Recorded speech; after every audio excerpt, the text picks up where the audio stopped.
أعوذ بالله من الشيطان الرجيم. بسم الله الرحمن الرحيم. الحمد لله والصلاة والسلام على رسول الله محمد صلى الله عليه وسلم وعلى آله وأصحابه ومن والاه. an bani kɔfɛ mansaba tandola mansa mɛni tandoli kama kaban k'a ɲini Allah subhanahu wa ta'ala fɛ a ye kisi ni nɛɛma kɛ an na kɛladenba kan n'a ye Muhammad sallallahu alaihi wasallam a n'a donkolu a n'a la sahabalu ani ni mɔmɔ k'i bila a kɔsila kan han ka wase dunya ba nalo mɛn na bakelema lo la taminin kɔfɛ an na foli koɲuman ye bakelema kelenkelenna bɛɛ lajɛlen ye minnu tuloma lɔ ni an na radio ban na tɛ Bonheur FM an ye bɛɛ lajɛlen fola foli koɲuman su bɛɛ lajɛlen na ka ban ka koɲuman lɔ ka barika la latoloma lɔ koɲuman la an na bi walada yana an ye do walada rɔ fɔlɔ mun na an ye bakelema lalɔniya la k'a fɔ an na bi studio kɔnɔ yan technicien men ye an bolo yan men ye an na walada men na sela alu ma fɔɲɔ ka wele tɔ ko Agibu So men yɛrɛ kan ye walada men tɛntɛnna ko ɲuman ka walada men détaillé alu ɲɛ wele ye alukaramɔkɛ ani alibadema alidɔkɛ alukɔrɔkɛ Abdusalam Ture an na bi walada ye kumala mun fɛn kan badema lo o ye thème ne di thème men munafan ka bon kosɛbɛ komi an ye thème men waati dɔ ten n'a ye hiji waati di bi walada ye kumala mun fɛn kan tarikh al-hajj wa ahkamuhu hiji damna ni ɲamen kan ani hiji kiti men ye hijiru la hiji damna ni ɲamen kan yala hiji damna ni kela tere roba alayhi salatu wassalam walama a damna ni ka kon kela la kela ya ɲɛle alayhi salatu wassalam parce que nin basani mɔgɔ caman ma a don an ye silamɛya diina men kɔnɔ an ka kan ka kɛ an yɛrɛ kalama an na diina rɔ fɛn dɔ an na diina rɔ an ka kan k'o tarikhu lɔn tarikhu tɛ dɔgɔrɛ di an na man ka kan ba dɔ k'o dɔ fɔ ma ɲafɛ bi ka kuma hiji dɔ fɔ le kan hiji damna ni ɲamen kan don t'i ka hiji la fɔlɔ a damna ni ɲam duman ne kan han kana se kela tele rɔ alayhi salatu wassalam an y'a fɛ ka dɔ fɔ wele kan walada ni yɛrɛ da yɛrɛ kan na fɔlɔ minnu an na walada men titiri da yɛrɛ kan na fɔlɔ minnu ko ja hiji madam na kela tele ma alayhi salatu wassalam n'a tun ye ile kɔnɔ ile men toloma lɔ ni natiɲa k'a fɔ ko hiji damina ni kela la waati le ko kela le ka hiji la fɔlɔ mba n y'a fɛ ka kuma hiji damina ɲale kan dɔ fɔ mɛn ye hiji la a damina ni jonna waati le ma don ti ka a damina ko mɛn kɛ ni a damina waati ko sujuma ne wolidi han kana se kela tele ma alayhi salatu wassalam an y'a fɛ ka dɔ fɔ wele kan n'an na waati tɔ tora insha Allahu ta'ala an bɛna dɔ fɔ hiji o fana kitilu kan bana an ye waati min dɔ an ye hiji ko waati le rɔ hali n'a kɛra k'a fɔ ko awa alhamdulillah Allah ta'ala bara la tɛ ɲina k'a fɔ ko jamana lumu wa hiji la ɲina hali n'a ka sɔrɔ k'a fɔ ko Allah ta'ala bara la tɛ ɲina mais an y'a lɔn k'a fɔ k'an ye hiji ko waati le rɔ an y'a fɛ ka dɔ fɔ hiji ko wele kan bi an na studio kɔnɔ yan barima lo ola an bɛ se ka mɛn ɲadiya ka bakelema la fɔlɔ minnu o y'a su juma ne di an na silamaya tarikhu na silamaya dɔ fɔ k'a yira ka an na lɔnnalu bɛɛ lajɛlen fana bɛnda o ma k'a fɔ ko ala la kɛla Muhammad sallallahu alaihi wasallam wala kelaya ani hiji damina san wayiri ka le ye woli ni ɲɔgɔn tɛ la kela la kelaya kila Muhammad alayhi salatu wassalam wo ke kila dendi ani hiji damina ko san wayirika liye wulni nyonte la do badimalo mbani san wayirika ka ke wulni nyonte la do adam na la jona watilema jonti kala folo di akala folo nya jumani ma anya fe ka do fawlega o wati men yudi badimalo Ibrahim alayhi salam annabi Ibrahim alayhi salam hiji damna yi wala fola nabi nyumaya wati le mana Ibrahim da alayhi salam annabi Ibrahim alayhi salam san yiri kajanne ye Ibrahim alayhi salam anikela Muhammad sallallahu alayhi wasallam san yiri kajanne ye kela den flawul ni nyonte la do Allah taala la sila idan hiji damna la jonna wati le wele Ibrahim alayhi salam Ibrahim ka damna di Ibrahim ka hiji ni damna di alayhi salatu wassalam bademalu Allah taala la kila de mento ko Ibrahim alayhi salam o kila de ni di Allah taala ka menna yarabi denko la aka dembaya ta ka dembaya la si ka san yiri ka janke Allah taala ma harje dena Allah taala ka la yarabi denko la kosobe ma ki sabari ka limani Allah taala la tema ulie kila den nedi men ni ante kelendi men na limaniya kabun Allah ni alakola Allah taala ba late menna te aluma kana nyuma di ba kana juma di ba aita ladia sila aita sidia sila ayata la ka di Allah subhanahu wa ta'ala kilim pesalema Allah taala ka kela demba menna yarabi denkola muso ta kofe awara ka waka san yirika ke Allah taala ma harje denna aka muso joneta muso wole to ko Sara muso folomata tololi annabi Ibrahim alayhi salam aka saratata ka wati janke ka sanjiri ka janke Allah taala madina tan nyonte muso kani neye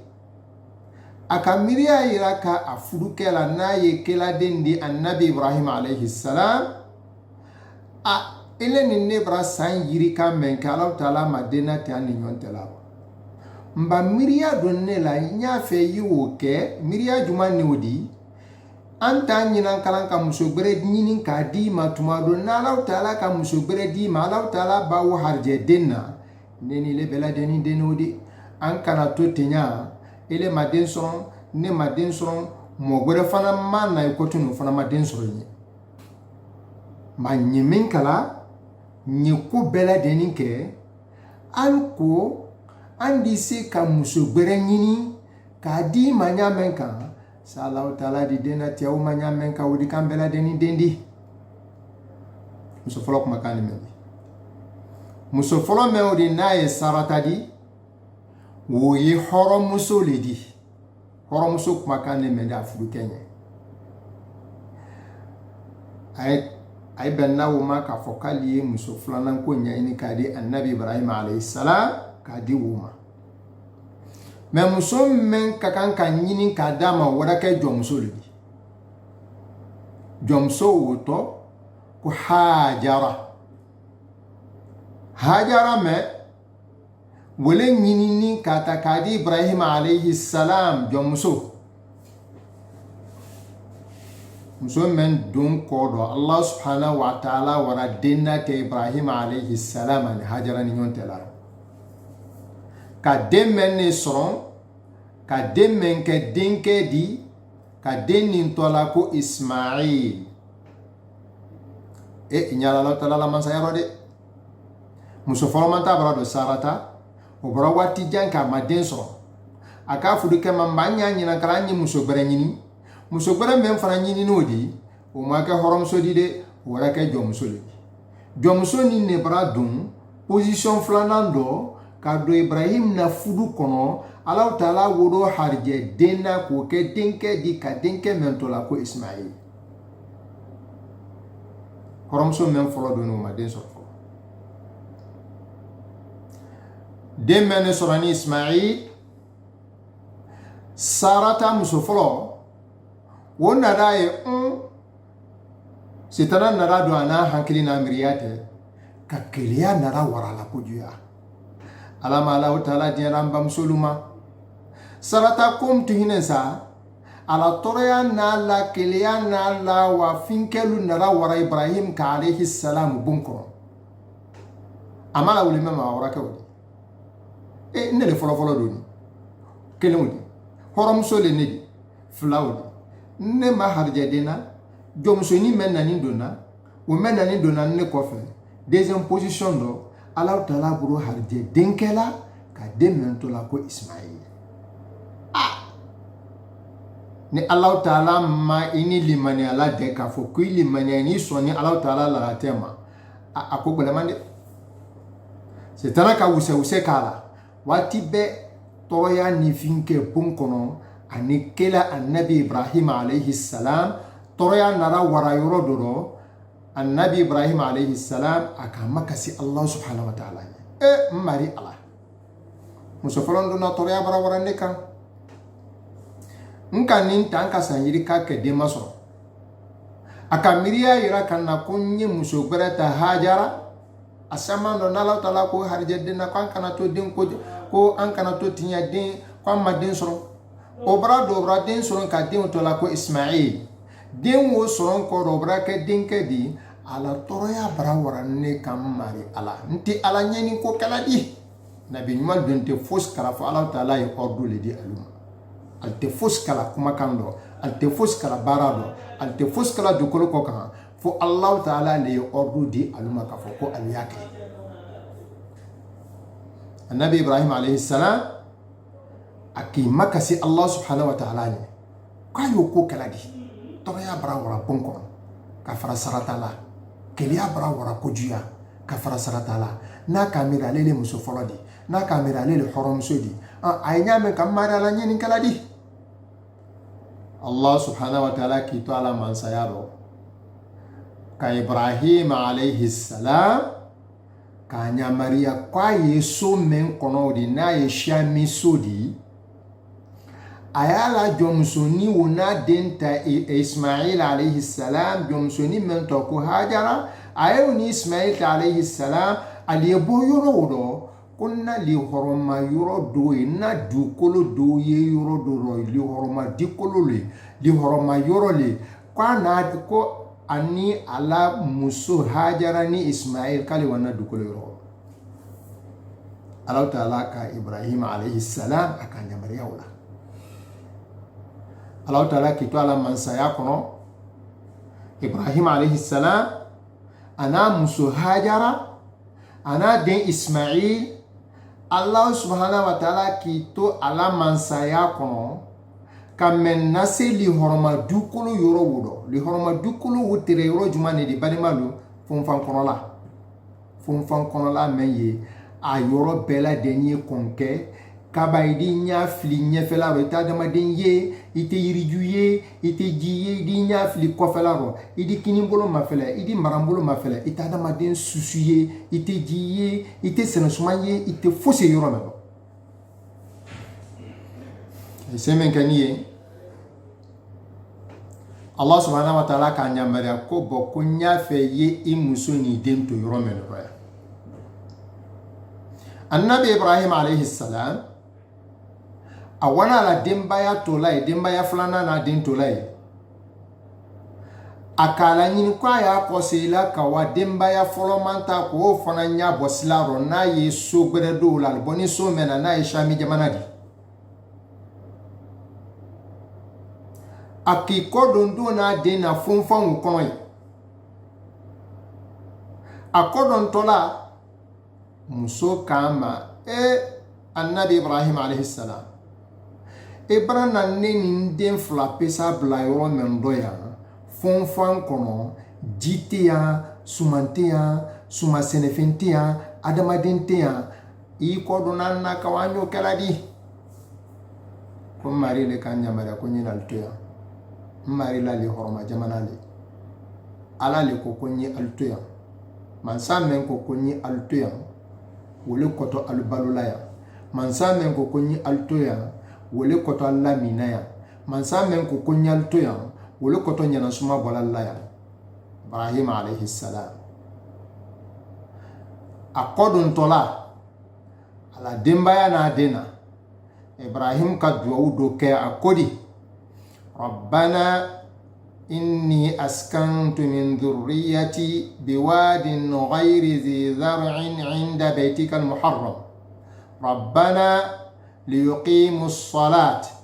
faj'al af'idatan minan nasi tahwi ilayhim warzuqhum min ath-thamarati la'allahum yashkurun. Ibrahim ka duwawu men ka dolodi akodun tola akom mari ala ne brana na dembaya menta kalasi yorodo ila li horoma jamanale ila li horoma dukululi mbara na lasi fonfan kono biwadin ghayri dhi zari aliye yoro mendo sene sumante moy milake sene kala yoro mendo na ka soro ko sayin na la yoro mendo moy milake sene kala yoro mendo na ka soro ka fo ko dukuli ye kinye ni fudi ni bankule di me konke jamana sanji te na la yido modi mirikidi sene ke mari ala nani na demba la sila yoro mendo mendi sene ke yoro tede biwadin ghayri dhi zar'in 'inda baytika al-muharram ila li horoma yorole ila le kanne nyamare kunyina na demba ya mento ya ndono mari ala rabbana liyuqimu as-salat faj'al af'idatan minan nasi tahwi ilayhi mari ala nyima trala mena yali kesella tankabadi yali kesella lobadi aliyesella lo awatila aliyeseli ke akenyama kumi ika anyamari ala nyamenka kaman ka seli ke awatila kumi ka anyamari ala nyamenka wekelendi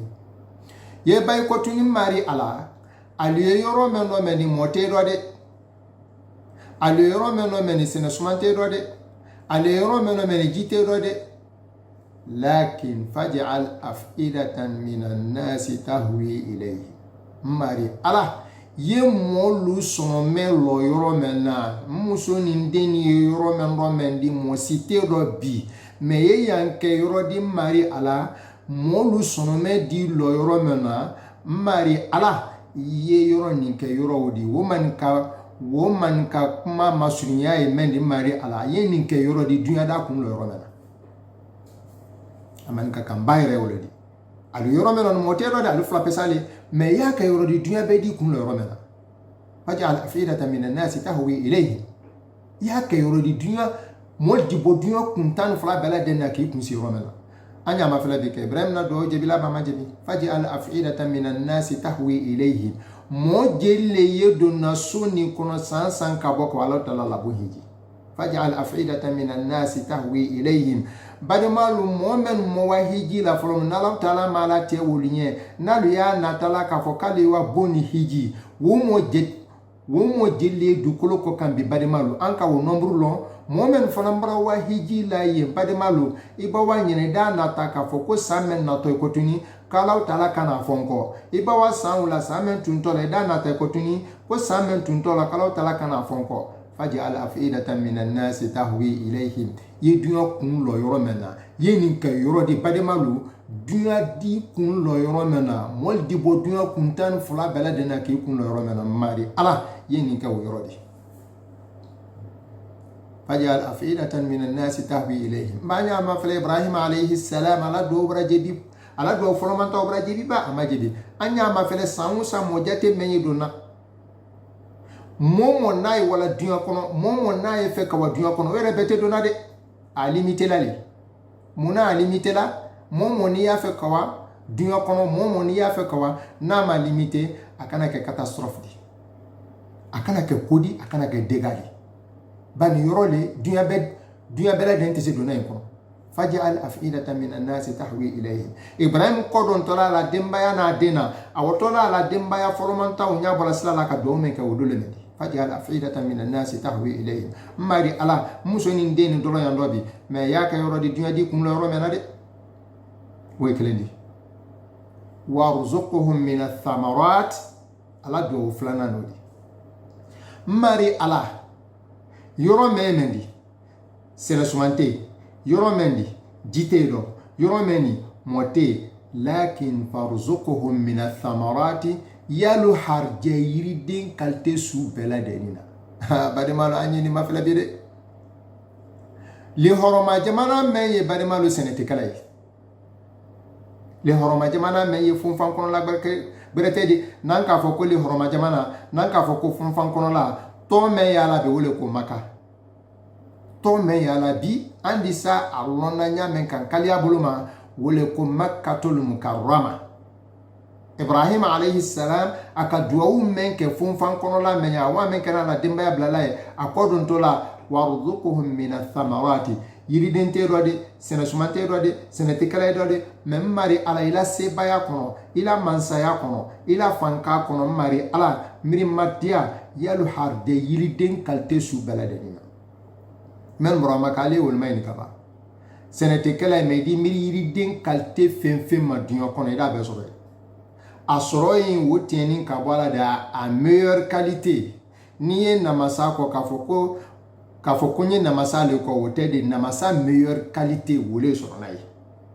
kafoko namasa kwansante de konye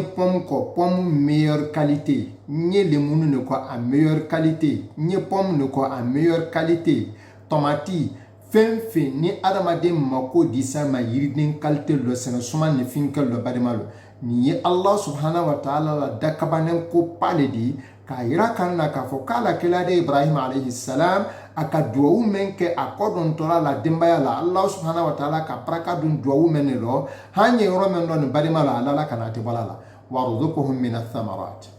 yalu harje yiridena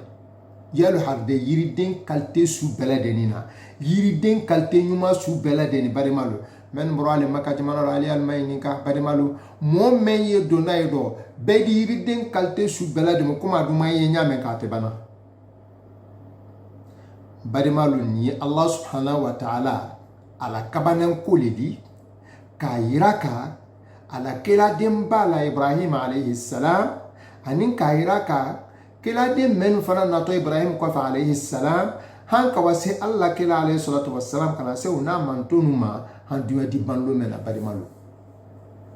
brenka duwa menke adolodi warzuquhum min ath-thamarat na dimbele yoro meno meni la na ka foko sina meyalu harje yirdin kalte su baladeni Ibrahim ki kodo alayhi salam ka dimbele to nyawmay ka Hajara ni Ismail to nyawmay Allah subhanahu wa ta'ala la mansa yakono ala seba yakono bani anye sido men kono wati le andi kuma la sunya doni na wati sunya kan dondoni Allah subhanahu wa ta'ala ki to ala seba yakono jite foi ka Hajara ni Ismail to mosite meni nyana suma balla fo musuna de subhanallah musuna de yiridente musuna de sumante musuna de mote meni nyana suma bo Allah subhanahu wa ta'ala ki to ala mansa yakono bademalu akajidi Hajara ni Ismail ma wole to be ko Zamzam Allah subhanahu wa ta'ala ka yoro ni ndobe jibuire iro ali yoro melodi hanye yoro menon badimalu yoro menye akolon besigila mali badimalu me yoro le kamanen ko badimalu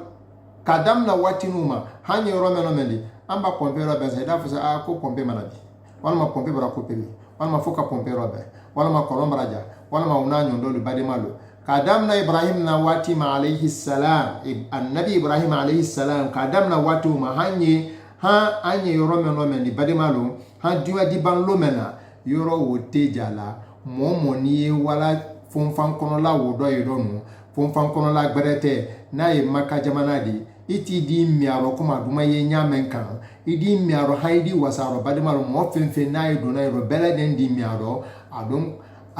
adon koloni yoro mambu mewe Allah subhanahu wa ta'ala la sibayali muso Hajara anadi Ismail ajoda nyawuma ha Allah subhanahu wa ta'ala nara alu harje nyawma mini fena kaman ka alu harje molla mendi nyana suma bo Allah kaman ka kubudelu ke alunye kaman ka kubudelu ke alunye yoro roye ha tumana men Allah subhanahu wa ta'ala kala nyini kuka al-Kaaba lo al-Kaaba men yewudi Ibrahim alayhi salam aka Jibril lana Ibrahim alayhi salam ka Ibrahim nya Maria kwa ye al-Kaaba lo ka ya la bonlo ka Jibril lo ka guide ka fo akakan ka lo trasi mentre ye don Jibril ka wera ka Ibrahim alayhi salam jawo uya ira kalale anna ka fo ko al-Kaaba min yemendi anya wala tawafu kala menna hiji buluma wala umra buluma jawo madam na kila tilima alayhi salatu wassalam awalan Ibrahim alayhi salam Allah ta'ala kanya Maria ka fo kwa ye bum menni lo na ya al-Kaaba di Allah ta'ala ka obru da makaya lo Jibril alayhi salatu Jibril alayhi salam o ka gide ana denke Ismail al kabuni lo boni lo hanka wase kome Allah subhanahu wa ta'ala ya fe nyame ka liya lo ka ga romano Hajarul Aswad fanan kakan ka ta ka bla romano Allah subhanahu wa ta'ala ka nya Maria kakan ka bla romano ha wara bla yo ha bonni banna lola butu hinesa bonni mbammen kenin lola Ibrahim ka do gbedeke bonni mbani ko fe lola men ni do folomanta o te kelendi إبراهيم كود عليه السلام رب اجعل هذا بلدا آمنا وارزق أهله من الثمرات من آمن منهم بالله واليوم الآخر قال ومن كفر فأمتعه قليلا ثم أضطره إلى عذاب النار وبئس المصير أباني كوفي بوني لولا أكدوه منك أكودي رب اجعل هذا بلدا آمنا كم ماري الامري مديا يسو نينكي يدو نينكي دو مافا ياكي دودي دو من مافاني ياكي دودي موبا دون دو من كون يتسلانا وكو ياكي دودي بادمالو مودي جسولاجي سرون دو من كون مودي حكيلاتي سرون دو من كون مودي مافا سرون دو من كون مودي سلانا دو من كون بادمالو يدو من كي دو ودي رب اجعل هذا بلدا آمنا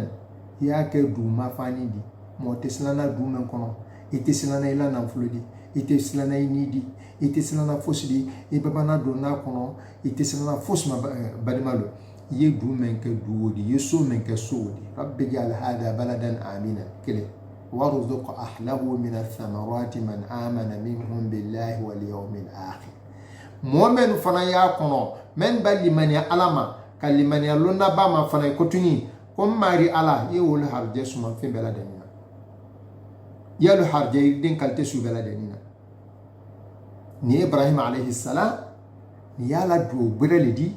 abani ko fe al Kaaba lola ka se hotel la akakan ka da hotel mena abani ko fe alola ana dinke Ibrahim ana dinke Ismail aluka bonni hiji hiji madam na kila lawati alayhi salam aluka bonni hiji kenya men duma Allah subhanahu wa ta'ala ni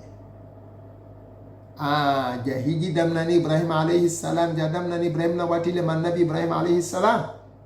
annabi Ibrahim alayhi salam mun kila tela san wairi ka le yewul ni nyon tela do badi malo na yikila ba Muhammad sallallahu alaihi wasallam albamen ko fe boni hijila kila din gbara fin fana na Ibrahim ko fa alayhi salam wol fana ka boni hijinya wole ma comme Ibrahim ka kenya men ka alayhi salatu wassalam han kana si alala kila la wati ma wo me kila din na bandi kila din fin ni anara nabi numa fin na Ibrahim ko fa alayhi salam wol fana ka boni hiji comme Ibrahim ka kenya comme Ibrahim ka bo hiji nyame ka alayhi salam ka ke kenya ma Allah subhanahu wa ta'ala ya fe ka ke kenya memma wati wala an kana se kila la waati ma alayhi salatu wassalam. Allah ta'ala no Muhammad sallallahu alaihi wasallam abani ko fa kele ala ka ke kila den di kana dunya mume bela deni ma aka hijra ka bo Makka kana Madina akela ra Makka ma to da Makka ka hijra men ke ka bo Makka kana Madina wo hijra wo san konondo Allah subhanahu wa ta'ala ka hiji fanan farde Allah kila na mantuni ma sallallahu alaihi wasallam hijra san konondo do fodoli men ya ira kala ka foko san woro do fanda ira ka ko hijra san saba me men sahani katima bela deni kan lonna fankili mu me bela deni wani men kan ka foko hijra san konondo kila la hijra la fundi san konondo ka bo Makka kana Madina Allah subhanahu wa ta'ala ka hiji farda ya kila na mantuni ma alayhi salatu wassalam. We aya jumane di aya men di ayra ka ko hiji brake farda di kila na mantuni ma Allah subhanahu wa ta'ala ya falanye ba'da a'udhu billahi minash shaitanir rajim walillahi 'alan nasi hajjul bait man istata'a ilayhi sabila. Ko Muhammad alayhi salatu wassalam kumbara hiji funanke farda de ini mantuni akan madia goyadi ma akani jonne madia goyadi man istata'a ilayhi sabila ni mu'min kase kasila la no kawama ni mu'min kase kasala iseda ala kende ya buluma iseda la dépenser buluma kabra ke ti madia goyadi akende ya ile fadiro abara kende ya ile fadiro a dépenser na frais seyinye Allah subhanahu wa ta'ala ko ka fokabra hiji ke madia goyadi de idan kila alayhi salatu wassalam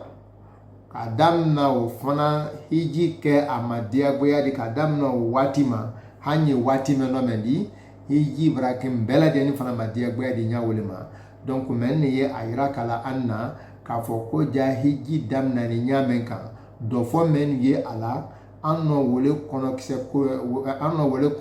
kumba don kala medika ira ka ambade malula bade malu ka be anna wati kenyama idan an ka kan ka lon hiji fana kiti dolle yala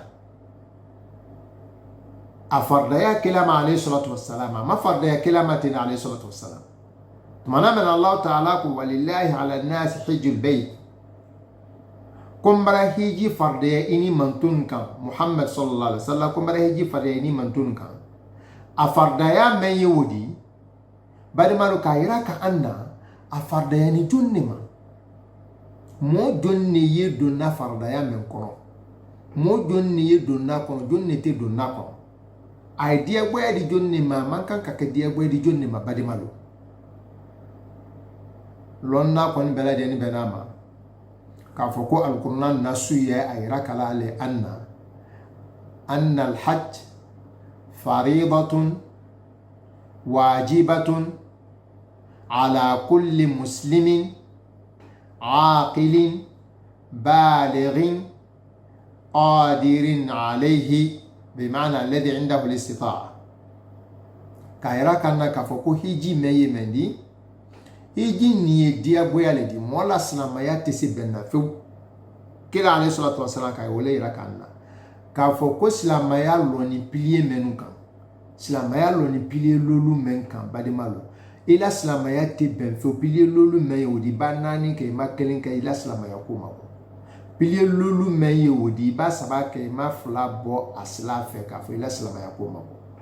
pilier lolu men yo de fa pilier lolu wole ye da fa 100% kaman ka ke ko ma ni fe nya menka o pilier lolu do mu ne fendi wole hijidi hiji islam ya pilier padole di adama de na islam ya tese wala menko ibasa ka so aseyinye afanka yila ikakan ka ke ni ma ka dise ka fele la islam ya la idan aymen madia boya de kiti menu yala nyi wolle do fo kamandi bademalu hiji men ye wodi idea boya le di islam ken islam muso bela deninka homente islam di worodo o symbole la ele te islamadi e symbole ne hiji ko bali ele te ka bani ka sababu ya kamne fene ele te cadre re kono folo mu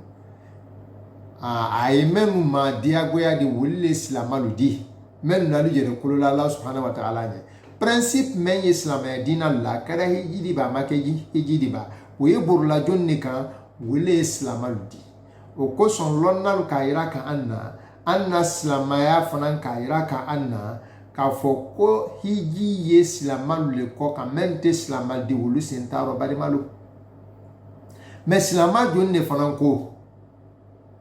islama menu ye menu ya lu hankili kan al aqil men ye hankili kan men ta hankili kan do bari malu hiji te burlaw kan mo men te hankili kan mo men ye do ama baluku ya folomunu ama mukalafe ya folomunu awa Allah subhanahu wa ta'ala te amina la folomunu ala nyuma ketalla wala ma ka kontembo ala kuju ketalla folomunu ama mukalafe ya folomunu amala awa silama baluku tol kan folomunu ko hijito ma dia boyadi mena kaka barabara nyuma ke badimalu na tama komi ate komi momen bra mukalafe ya men brake baluku di aye wolu ma teku nyame kan aye wolu ma diabo ya nyame kan tale ma te bari malo a foto wolu ma ko ba leri mo men bra balukuya ele bra balukuya hiji frere nye akende ya yi ifadiro bari malo e kan ko hijila de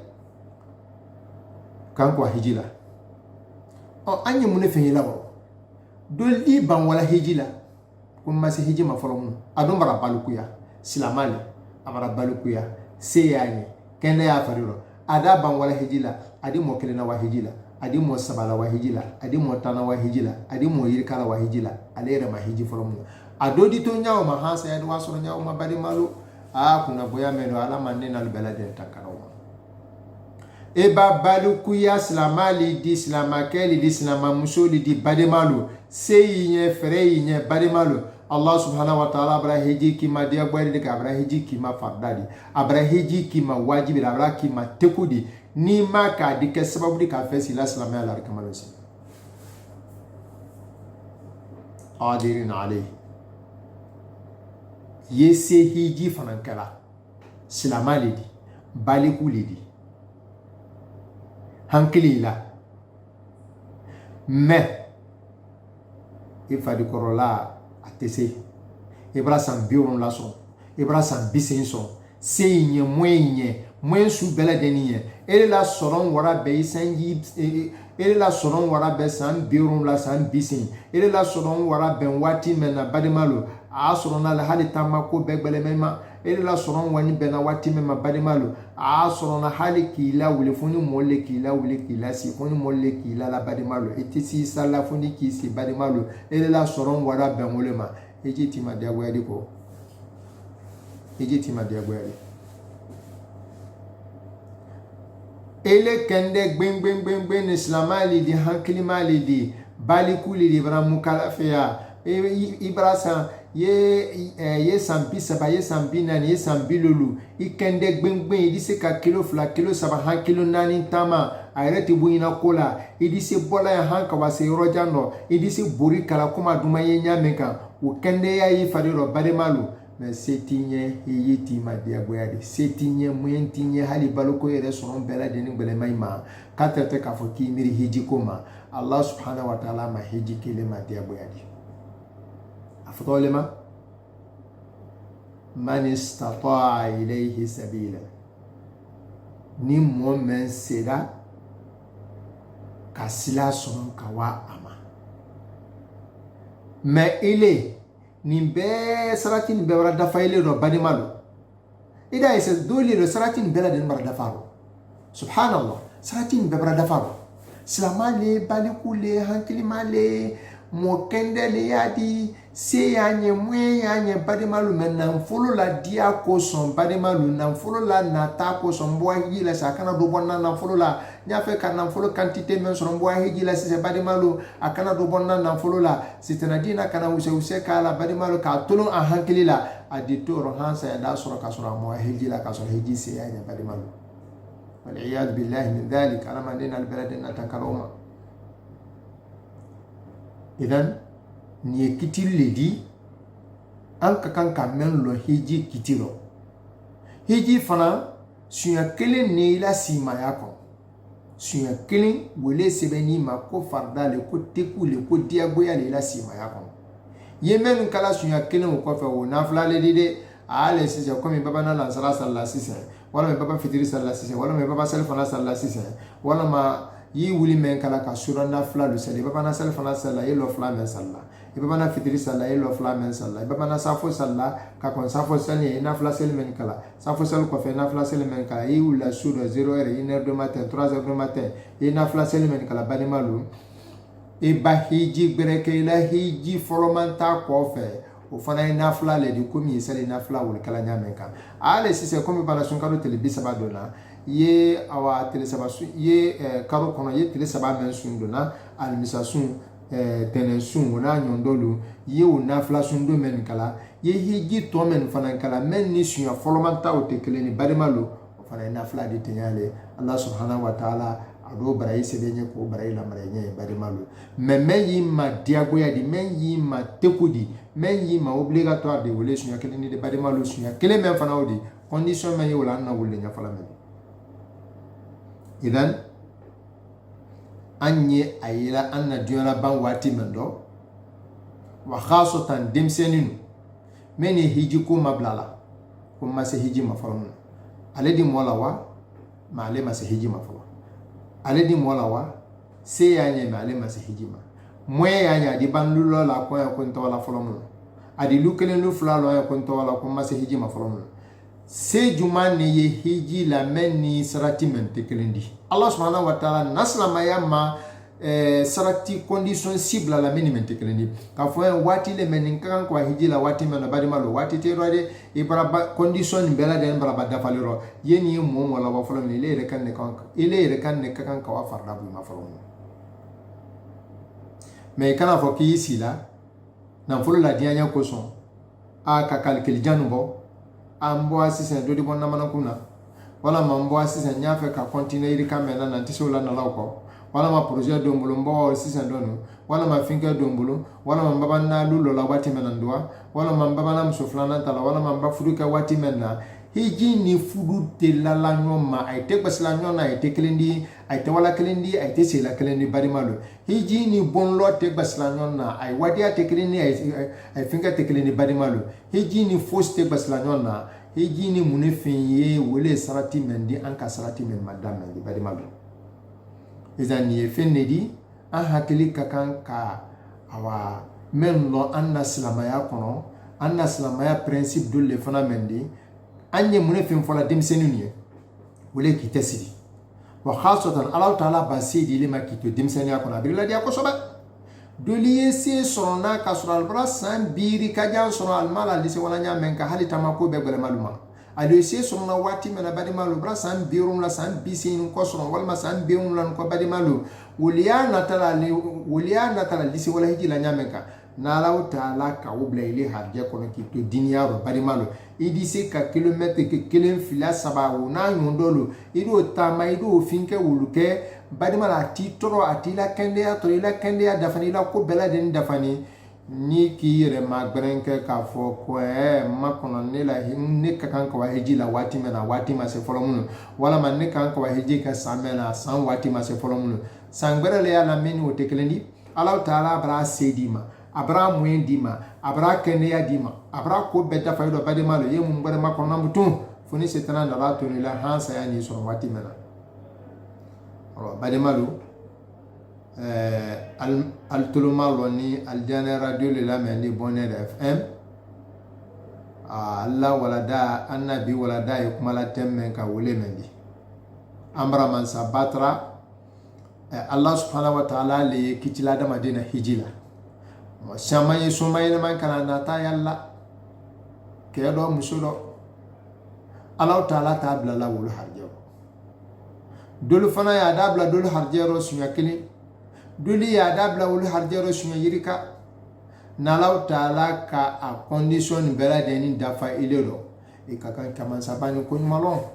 e kakan ka Allah ta'ala kun malon ya lon ka foko Allah ta'ala yila kuna dia le fere ikakan ka Allah Ta'ala la boni hiji wati wula iman kan ka minimiser iman kan ka mabla ha sayawi soro wati mena idi nimisa woro ka soro wati nimisa tena ko nyali mabari malu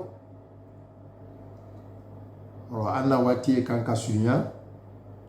anye mansa batrala alele ka Ibrahim alayhi salam alele ka wonya Maria ka fokai hiji kumen bela denin ke wati wula akakan ka kenya men ka bakotun ka iraka ala hankana sana wati mema na kila dimba Muhammad sallallahu alaihi wasallam kana se wala kila ya ma hankana se an fana bi wati ma hadiya fana di ballo mena alomra man sabatra men mo hiji la flomnu ka hiji ko sono ya alunye ala mo kada amra man sabatra jamana men ye firin na diyo kono mendi awa nabra ka sababu di awa ka diyo jamana bela deni na fo nyina hiji la amra man sabatra men tun kakan ka wa hiji la ani men tun man kan ka wa hiji la Allah Ta'ala la se kono Allah Ta'ala la te kono ka hiji sara di abela deni ma ka sababu ya ka lawuni ke da ala mo kada jankaro men fana amra man sabatra ale Allah Ta'ala le dise ka jankaro nimpo anka la sena la fankala alama Allah Ta'ala yu kenne na lu bela deniye maraman sabatra men mo hiji la folomun maraman sabatra na na taye alula ite mo si soron dukolo ko kamenda foka fokonto hiji la men broba hiji la duma wulne ko sankana tam folo Allah Ta'ala ma se kan men fana mo folomun wala Ta'ala maraman sabatra alama Allah Ta'ala bela deni na miriya tahqiqunya ka bela deni na miriya ki inya ka sababu ya ka hiji ko meli ربنا آتنا في الدنيا حسنة وفي الآخرة حسنة سبحان ربك رب العزة عما يصفون والصلاة والسلام على جميع الأنبياء والمرسلين